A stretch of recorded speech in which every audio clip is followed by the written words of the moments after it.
So, hello guys, welcome back sa aking channel. So, ngayong araw guys, medyo hindi maganda yung na-disappoint ako. Na-disappoint ako sa ano, sitwasyon ko. Kasi alam niyo ba guys, hindi naman ako sa ganito yung buhay namin dito, no? Wala kaming mga trabaho, no? Halos lahat, karamihan sa aming mga Pilipina dito na nakatira sa Bangladesh. Wala kaming mga trabaho. Mayroon namang nagtatrabaho na ibang Pilipina, yung mga siyempre pala, yung mga kumbaga parang mga workers yun. Pero yung mga Pilipina talaga na may mga asawang Bengali, minsan ka lang makakita na nagtatrabaho sa labas kasi focus talaga sa pamilya, no? So, ito yung, may suwa ako dito. Ayan. So, medyo nag-usap kami ng asawa ko kanina, no? Kasi magka-college na yung anak namin. Tapos ngayon, siyempre yung business parang down. Lahat naman ng business down ngayon, no? So, sabi niya, gusto niya ipa-enroll yung anak namin sa computer. Tapos, sa mga September, sa parang computer course na 3 months, mga 6 months. So, ayan. So, medyo bawat every month yan, may babayaran ka. Medyo may kalakihan din. So, nagdadalawang isip ako. Kasi, ang ano nila dito, mag-start ng college na naman sa November. So, kailangan mag-enroll sa September. Ngayon, nag-usap kami ng asawa ko, nasabi niya, down pa naman ang business ngayon. Kumbaga, parang hirap hanapin ng pera. Parang nalungkot ako na kasi sabi niya mag-enroll yung anak namin sa computer. Nag-isa lang yung anak namin ha, how much more pa kung marami.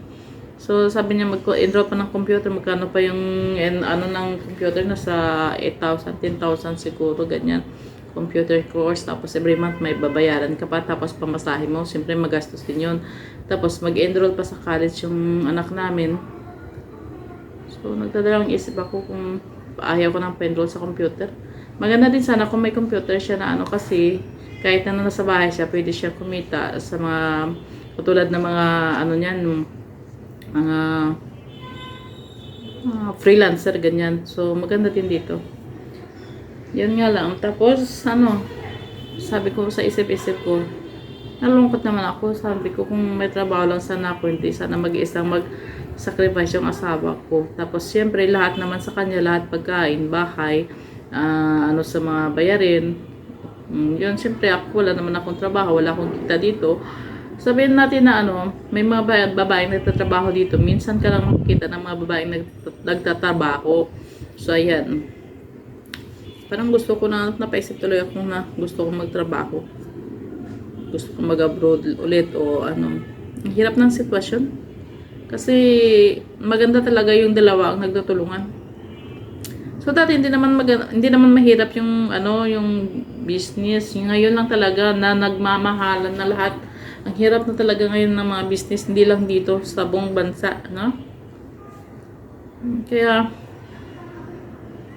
tapos kung mag-abroad naman ako, sino naman ang ng bahay dito, mag-asikaso ng mga pagkain nila kasi ang trabaho talaga namin as in plain housewife lang talaga. Yung pagdating nila, kakain na lang sila, ayun, tagalinis, tagaluto, lahat ng trabaho sa bahay, ayan. O pati pagpaninda minsan, sila pa ang magpaninda niyan. Magsabi lang ako na walang ganito. Magbibili na yung asawa ko, no? Lahat na. Wala akong problema sa mga gastusin dito. Kahit na wala akong trabaho. Kung ano kailangan, sabihin mo lang, yan ng asawa ko. Bibilhin niya ng asawa ko. Yun nga lang, ang hirap kasi sa panahon ngayon, kailangan, dalawa kayong magkayod, no? Hindi pwedeng iisa lang. Kaya napaisip ako. Parang na-disappoint ako na iwan. Parang ang hirap ng buhay na walang trabaho. Nag-antay ka lang sa kung kailangan mo ng kapartner ng wala kang maibibigay. So, yan ito talaga.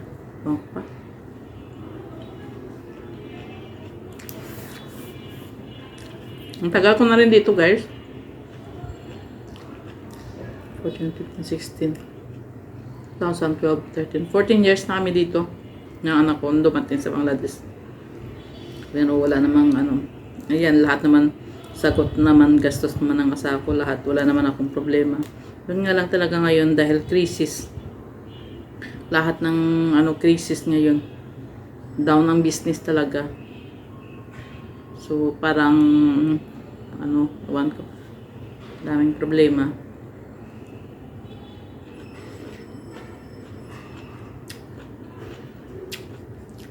Suggest nyo guys kung anong pwedeng na business online. Business online na lang. So, sa mga nanay na karelates na katulad ko, anong gagawin natin para makatulong naman tayo sa ating mga asawa. Kasi hindi pwede na isa lang ang magtatrabaho, kailangan dalawa. Kasi dati may YouTube channel ako, ayan na hindi mo naman maasahan minsan ma-demonetize ka, ayan, ganyan. So, yung isang channel ko nawala na, at saka wala naman maraming viewers, hindi naman tayo sikat, diba? So, kailangan natin ng another income. So, hindi ka rin naman pwede kasing gumalaw-galaw dito ng palagi. Kasi, yung salita nila, iba, nahirapan ka, kahit na ilang taon ako, matagal na ako dito, nahirapan ako sa salita nila. Ang hirap magsalita, ang hirap umintindi ng mga salita nila. Hindi rin sila makaintindi ng English. Sinyasa na lang kami, sinyasa na lang. Diba? Kaya maraming mga Pilipina, na mga asawa, mga foreigner minsan, nag-YouTube. Kasi, dagdag income na rin kung ma-monetize sila. Kahit mga Pilipina na nakatira sa Amerika, nag-YouTube din ang mga yan kasi hindi pwede na isa lang ang kumita sa mga gastusin na. Kailangan maghihati rin tayo. Hindi naman yung asawa ko ng yun nga lang, syempre. Kailangan mo rin ayaw ko ng ganito, yung wala kang trabaho, tapos kailangan mong tulungan yung asawa mo, wala kang income. So, guys ang gagawin? Anong suggest nyo sa akin?